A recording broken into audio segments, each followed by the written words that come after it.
Bonjour et bienvenue dans cette nouvelle vidéo. Aujourd'hui, on va s'intéresser à l'optique et au tracker. Le tracker est utilisé pour déterminer la position de la caméra dans l'espace. Mais quel est l'élément de la caméra que l'on souhaite localiser? Bien souvent, on a pensé que c'était la position du capteur. Mais de préférence, il vaut mieux localiser l'entrée de la pupille. Pour savoir comment localiser cette entrée, je vous invite à suivre cette vidéo. Bonjour et bienvenue à notre Jedi Master, Victor, qui va nous aider pour cette vidéo. Donc l'objectif aujourd'hui est de déterminer précisément où se situe l'entrée de la pupille sur l'objectif, entrée de la pupille qu'on appelle également point nodal. Donc une fois qu'on aura la position exacte de l'entrée de la pupille, on pourra mesurer la distance entre celle-ci et le tracker, le centre du tracker. Ainsi, on déterminera l'offset entre le tracker et la caméra. Donc, notre installation est un fil bien tendu avec une étiquette au milieu. Une autre étiquette bleue accrochée au mur et un autre fil bien tendu qui s'accroche à la tête. Donc, avec cette installation, si tout est bien aligné, la caméra et les deux étiquettes, on ne doit voir au premier plan que l'étiquette rouge. Si on fait un panoramique, on s'aperçoit que l'étiquette bleue part vers l'intérieur. Voilà, on peut faire la même chose, on peut faire le point sur l'étiquette bleue. On s'aperçoit qu'elle part bien à l'intérieur.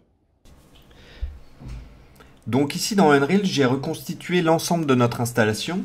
Donc j'ai symbolisé avec des barres blanches nos fils, donc nos fils verticaux et notre fil horizontal qui montre que l'ensemble est bien aligné.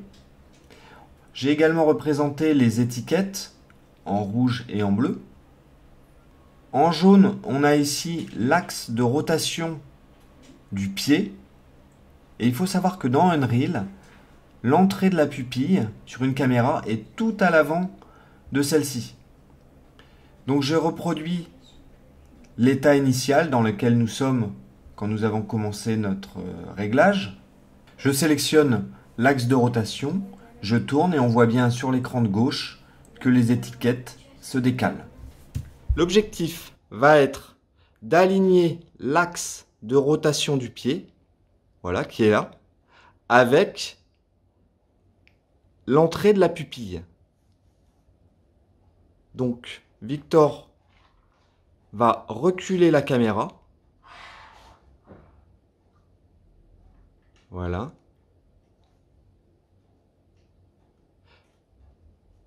Maintenant, quand on refait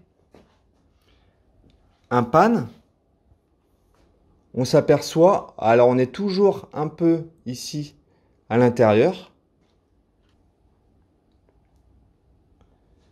Donc la pupille est toujours un peu devant l'axe de rotation. Donc il faut encore reculer. Si la pupille se trouvait derrière l'axe de rotation, on verrait l'étiquette bleue partir non plus à l'intérieur mais à l'extérieur cette fois. Si l'entrée de la pupille était placée derrière l'axe de rotation comme ici, donc je vais masquer mon axe de rotation dans Unreal. Et quand je fais ma rotation, on voit que les étiquettes bleues sont à l'extérieur des étiquettes rouges. Donc, on a bien amélioré. On a avancé un petit peu le pied. Je vais dézoomer pour avoir plus d'amplitude. On a trouvé une technique. Quand on fait un pan, là vous voyez que les deux étiquettes sont pas bien alignées. En plein pan, on va desserrer la caméra, on va la bouger et vous voyez que l'étiquette bleue se rapproche de l'étiquette rouge. On va la mettre derrière l'étiquette rouge, on va resserrer, on se met au milieu. Donc je ne vais pas noter, mais comme vous voyez, les deux étiquettes sont parfaitement alignées. Donc on va prendre une photo Et on va déterminer précisément où se trouve l'entrée de la pupille. Donc retour dans Unreal, on voit que si ici j'aligne l'axe de rotation et l'entrée de la pupille et que je fais ma rotation, les deux étiquettes sont bien alignées. Donc ce qu'on a fait avec Victor, c'est qu'on a remplacé le support du tracker parce que ce support est bien, mais on a un décalage ici, donc on n'est pas dans l'axe.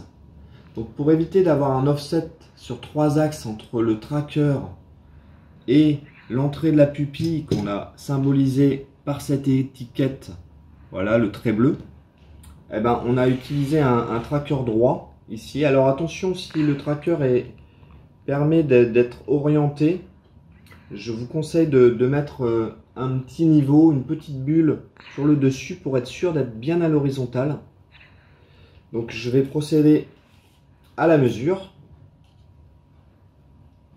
Donc le tracker ici, il est décalé vers l'arrière de 4 cm. Et un peu plus compliqué, je vais mesurer donc en hauteur. Donc on part bien du centre de l'objectif. Je vais essayer d'être droit. Là, on est à 21 cm. Donc sachez que tout ce qu'on a fait dans ce tutoriel, vous pouvez également le faire à travers une vitre. Vous mettez un marqueur sur une vitre et vous prenez pour référence un élément au loin. Vous pouvez également le faire avec une feuille de papier. Alors je vous renvoie vers un tutoriel de Greg Corson qui m'a beaucoup aidé pour toutes ces manipulations. Donc c'est assez bluffant avec une feuille de papier. Merci à lui pour son aide. Merci également à Victor que vous retrouverez dans d'autres vidéos en tant que doublure, en tant que talent. Voilà, et dans la prochaine vidéo, on parlera du Vive. Comment configurer le Vive. Je vous remercie et je vous dis à bientôt.